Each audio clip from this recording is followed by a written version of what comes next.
Dr. Friedrich, the floor is yours. We have not much time, but please take the time you need. Thank you.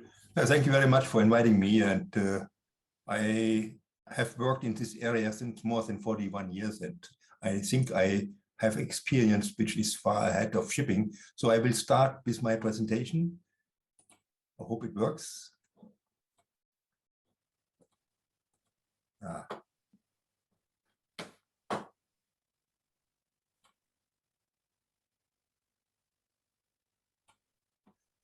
Okay, some problem arise. I don't know why. Today is the day of problems. Yes, it's unbelievable. Yes. Okay.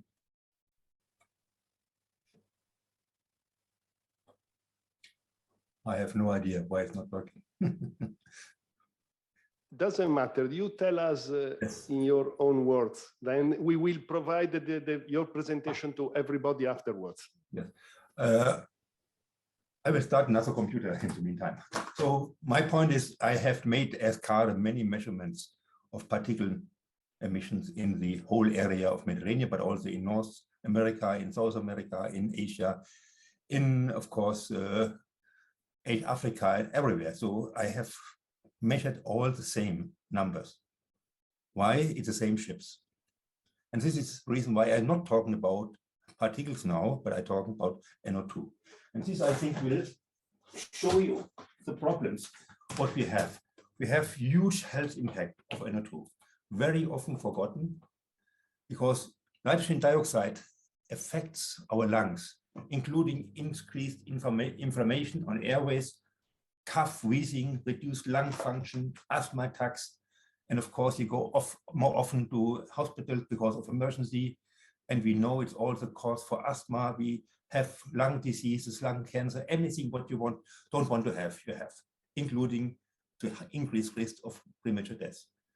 But these NOx emissions, which includes NO and NO2, not only is the health of the people, but also the environment, our nature, because it forms under sunlight and higher temperature, ozone, tropospheric ozone. This is very dangerous, a very serious pollutant. It's damage our plants, and this is a loss of 20% of our growth in plants in the Mediterranean Sea, and materials like cotton. But also it contributes to an acid rain and nutrification of soil. And of course also have additional deposition in water creates nutrients for algae, which leads to algae blooms. So this is also a huge problem. And we know also that this is also damaging our heritage, because this also destroys marble. And this is, I think, especially in the Mediterranean Sea, a very important issue, which is completely forgotten, how much damage you make to your heritage. And this is not possible to replace. If it's gone, it's gone. I think this, you have to know how difficult it is not to talk on this issue. And of course, as I said, we are having also a creation of ozone, because if we have ozone created by nitrogen oxides and hydrocarbons with sunlight and high temperature, you get high concentration of ozones. And the whole Mediterranean area suffers from high ozone concentrations. And this is things people have also not in their mind. And we have found ozone is very deadly for people. We know it's have a risk of premature death with this higher level of ozone. I can't understand why we don't take more action. I was in Germany responsible for emergency reduction plan for ozone. We have decreased the concentration of ozone by a number of measures.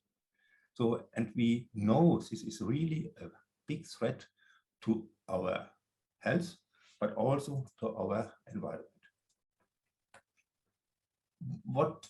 Why we're talking on shipping? Ships normally equipped with diesel engines, and diesel engines have, if they have no after treatment, very high concentration of nitrogen oxides. About 15 to 20% of the NOx emission worldwide is coming from ships. So this is much higher the share than you have on the emission of the SO2. And this is not taken into account in all the abatement measures. But especially the Mediterranean Sea, if you look on the share of the NOx emission in maritime waters of the EU, the highest amount is emitted in the area of the Mediterranean Sea. And these people have to think about why we don't change this.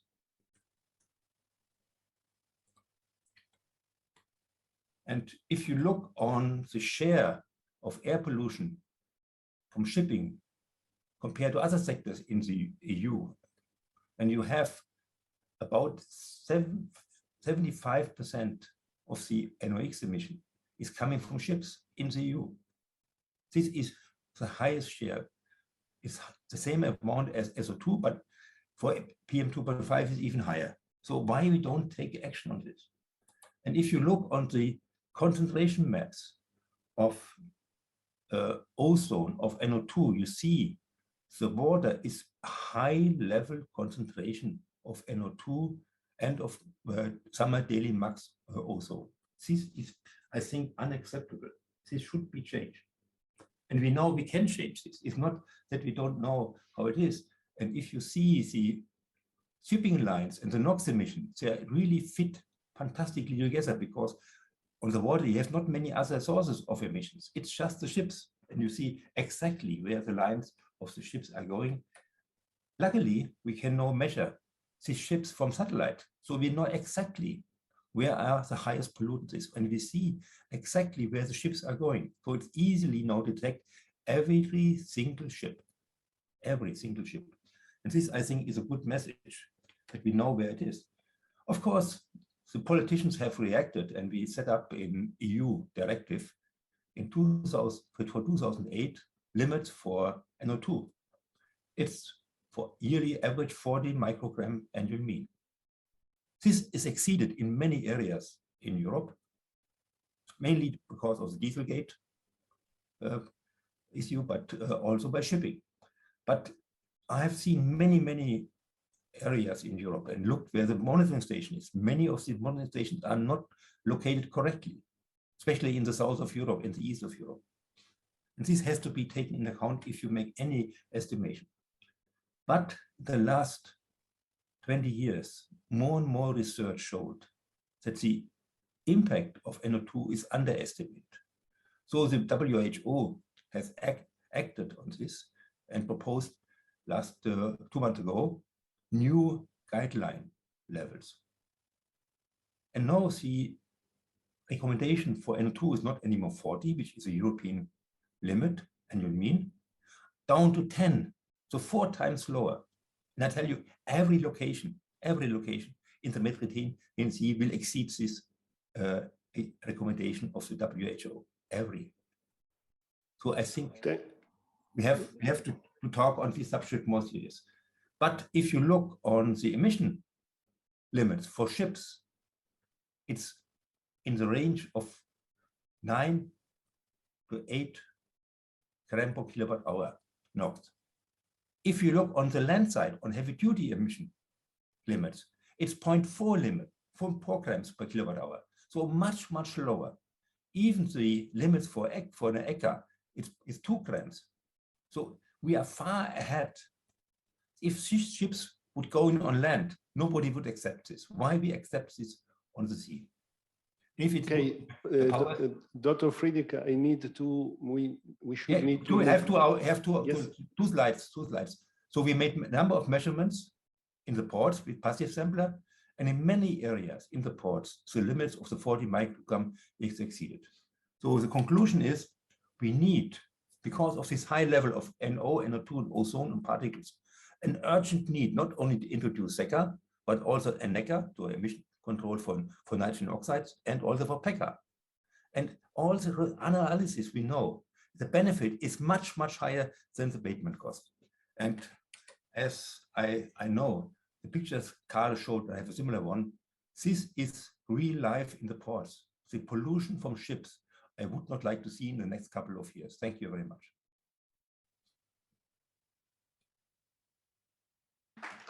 Thank you very much. And as I said, your presentation will be annexed to the report of this